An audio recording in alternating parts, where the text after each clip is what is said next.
Welcome to another edition of Sound Advice. My name is Jeff McKenzie, and what we're going to go over today is EQ and the tones we get from EQ. Now, we have talked about transparent EQ and that most stock plugins that come with your DAW, they are transparent EQs. Well, now we're going to see about these vintage EQs, these iconic EQs per se, um, that gives off some tones and some, gives off some different tones than from what your stock EQ would give. So we're going to jump into that, get an understanding of that. But before we do that, I just want to uh, just ask you if you could please go out to my website. That is soundadviceforyou.com. And on my website, I have where I have music that you can download for free, and also provide my mixing and mastering services as well. But if you could just go check it out, browse around, and see what see if there's something that you might be interested in, whether it be mixing and mastering or just interested in my music. Please feel free to go to soundadviceforyou.com. And now let's jump into my DAW and let's get into EQing with a purpose, understanding vintage EQs.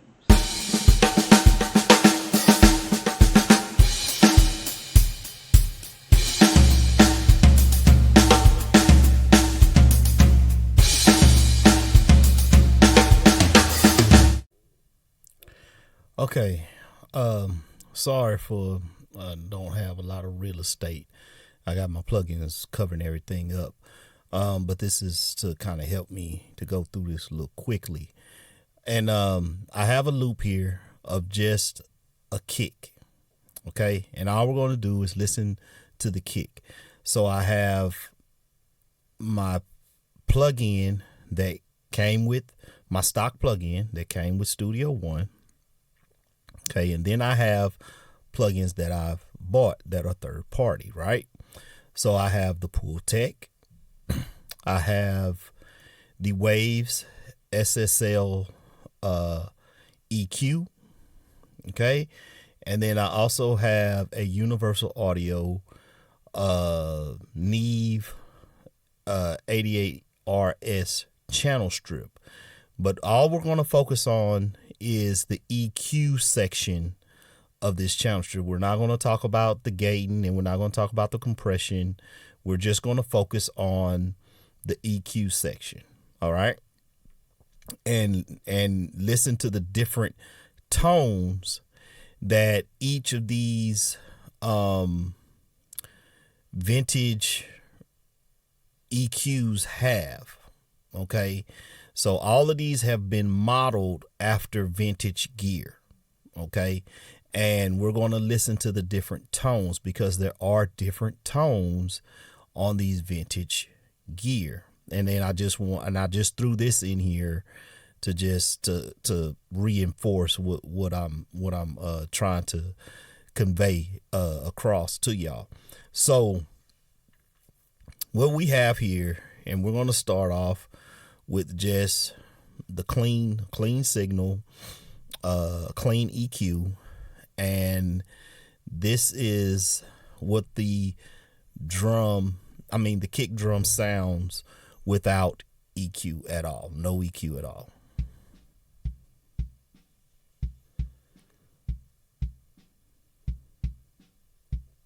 All right.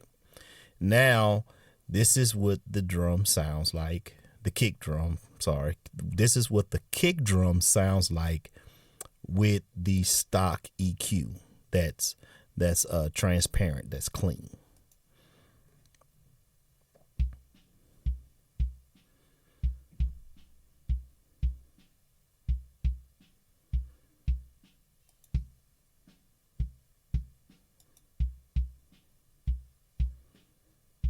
Okay.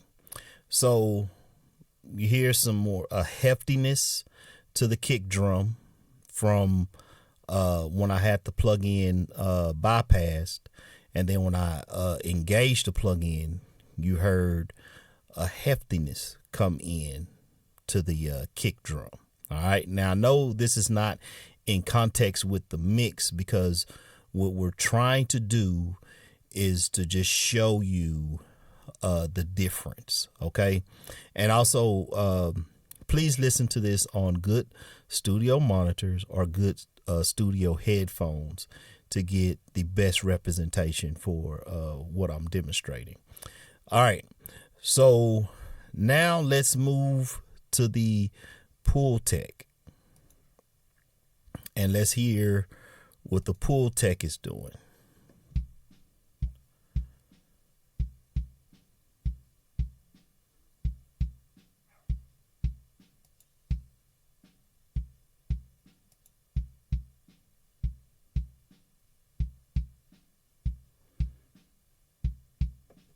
Okay, so we hear that it's for my ears, what I'm hearing is that the kick is more, it's more rounded. It's like it's more rounded off with the Pultec, and I probably could boost it up a little more. Let's hear that.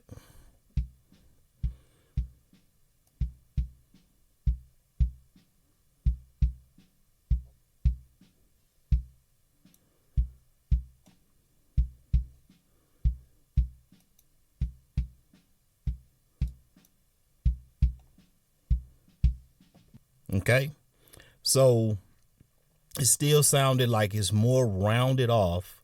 It's not as boomy, and that's what I mean by it's kind of more rounded off. It's not as boomy, okay, with the Pultec. All right, let's listen to the Neve channel strip EQ. Let's play it.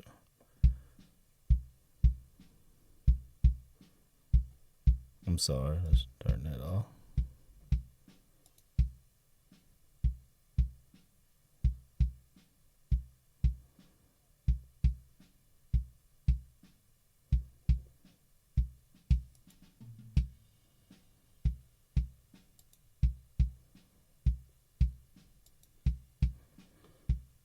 Okay, and with the Neve, to me, it's sounding a little more punchy than what the Pultec was giving me. So to my ears, it sounds like the Neve is just a little more punchy, and it's still kind of rounded off some because you don't have so much of that low end there. And the EQ curves are pretty almost about the same as far as what I'm dialing in at 64.2 hertz. This is like 63. This is right at 66 because I can't put it at 63 because this is fixed. Remember, we talked about that. So I can't, so that's all I have is right there. And so I did, I gave it a little bump around 3 kilohertz. You can see this one I did a 4 kilohertz bump to get the smack of the kick drum. And here we can definitely see I did a 2.95K. So we're still kind of all in the same ballpark with this. So with that being said, let's listen to what the SSL EQ is doing. I still have like the same kind of bumps going on around 63, 64, things of that nature. I still have those kind of bumps going on. I took out around 3. This is like 0.30, but like it sounds to me around that 300 range I'm taking out there, and stuff like that, and then giving a bump, 3, so almost, in the 3K range. So still in that same ballpark with all the other EQs. So now let's listen to how the SSL sounds.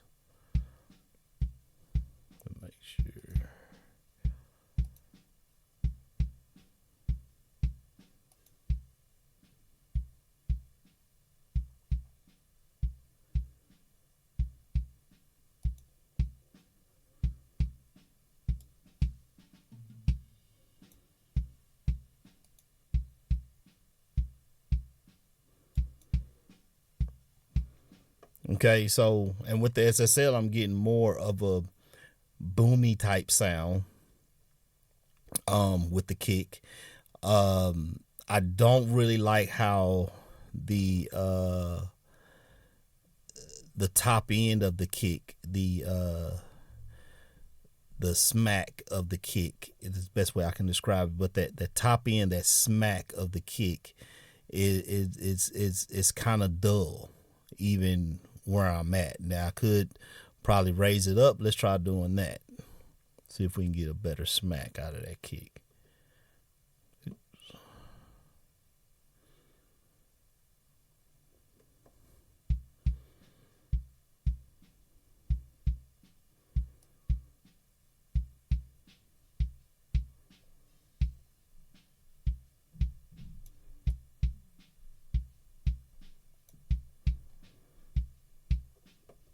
Okay, so I brung it up, got a little bit more smack, but it's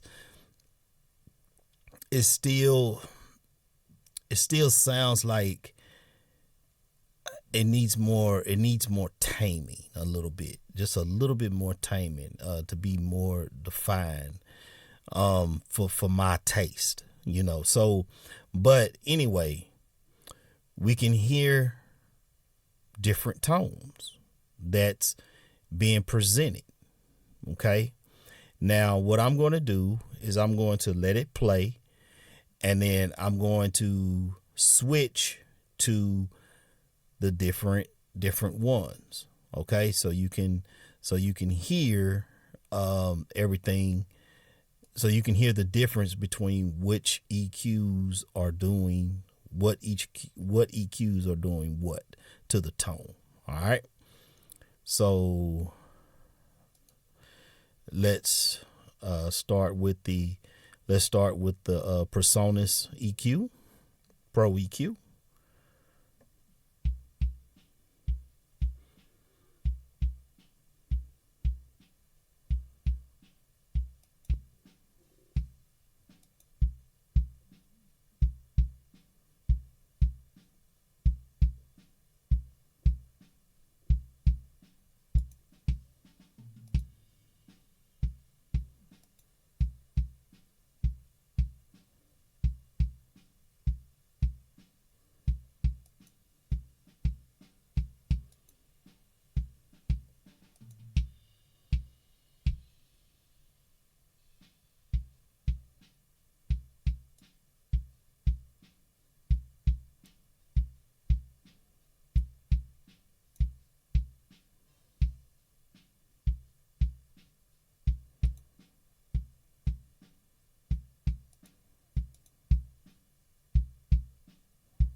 Okay, so just rewind this and listen to it over and over and over to hear what's going on. And also do your experiment as well. Pull your EQs up. If you have some third party EQs, pull them up, put them in, and if you have some of the vintage type, put them in and listen. And for me, the Pultec sounded really good. It sounded really good. Which was surprising for me is once I kind of tweaked this one a little bit better. This one sounded really, really good. And for this particular kick that that was shaped, I would probably lean towards using this SSL EQ. But the reason, and I'll give you the reason why, is because it was just a little bit more punchier. The low end was just a little bit more controlled. When I boost the low end up a little bit, it was just a little more in control. For the Neve EQ, the low end was very nice, but it just really wasn't punchy enough for me. So I wouldn't use the Neve. And for the Pro EQ, this EQ, the bump, so I would probably have to roll off some frequencies to get rid of, because I think it's just a little bit too heavy of a bump at that low end when I start wanting to put in my bass guitar and all that kind of stuff. It just like it wasn't controlled enough, so I would probably have to use my low cut filter to get some more control out of that. So, but any one of these EQs would be fine to use in the mix. But you hear the different tones and how when the signal is going through them, how what is kind of going on. It does have a different flavor to it. You know what I'm saying? And so there's nothing wrong with that. So it's not the thing of does this EQ model the hardware better or anything. It's not that. Just that's noise. Trash that. Just does the EQ have good tone? The tone that I need. The tone that I like when I'm hearing music that I mix. You know what I'm saying? And how the tone is giving me the way I feel that a kick drum should sound. That's what it should be about.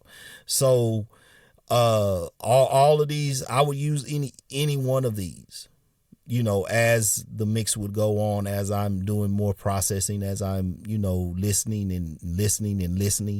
because that's the key thing, always listening to what we need to do.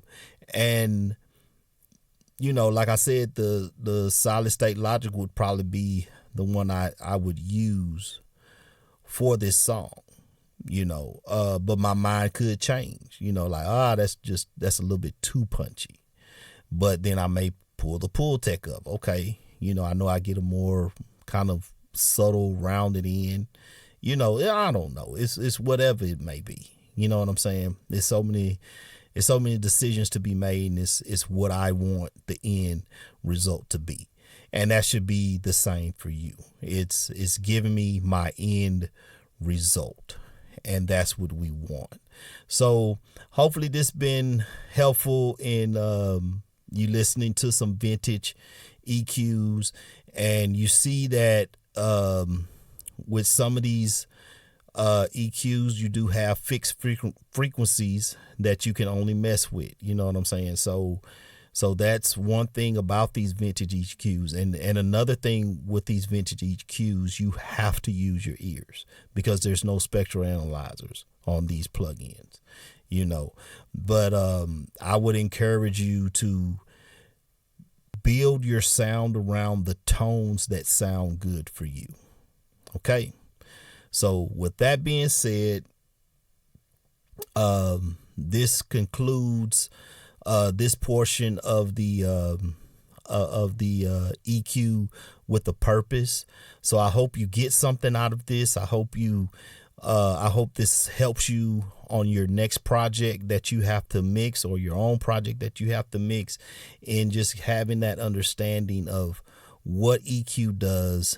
And yes, there are different EQs out here that have different tones that are plugins. You don't have to have the hardware gear, to get these kind of tones that you're getting. All right. So let's go back up to the black chair and close this out. All right. Welcome back. And now that we're down to the conclusion of vintage EQing and how we may be able to use this in our workflow, always understand that just because you have a vintage type EQ that you want to use to kind of add some kind of tone to your signal, it's what you want to use. It's what you want to use, how you want to use it, and at the end of the day, it's all about if it sounds good, then it is good, and also that it meets to what you was trying to achieve, the overall goal of what you was trying to achieve for the mix. So, don't get bogged down with which ones you want to use and stuff like that. Just try the ones that that tailors to you and that works with you. And because always remember that these plugins, they're just a tool, but you got to know how to use these plugins. And so hopefully we're getting an understanding of that and everything as we move forward in this series of EQ and with the purpose. One last thing, I just want to just keep a reminder on you to check out my website. It's called soundadvice4u.com, and like I've said before in the intro, it's I have my mixing and mastering services available if you want to use my services, and also I have free music that you also can download for free and listen to it. So please check out soundadvice4u.com. And on that note, my name is Jeff McKenzie. This is Sound Advice, and I'll see you on the next one.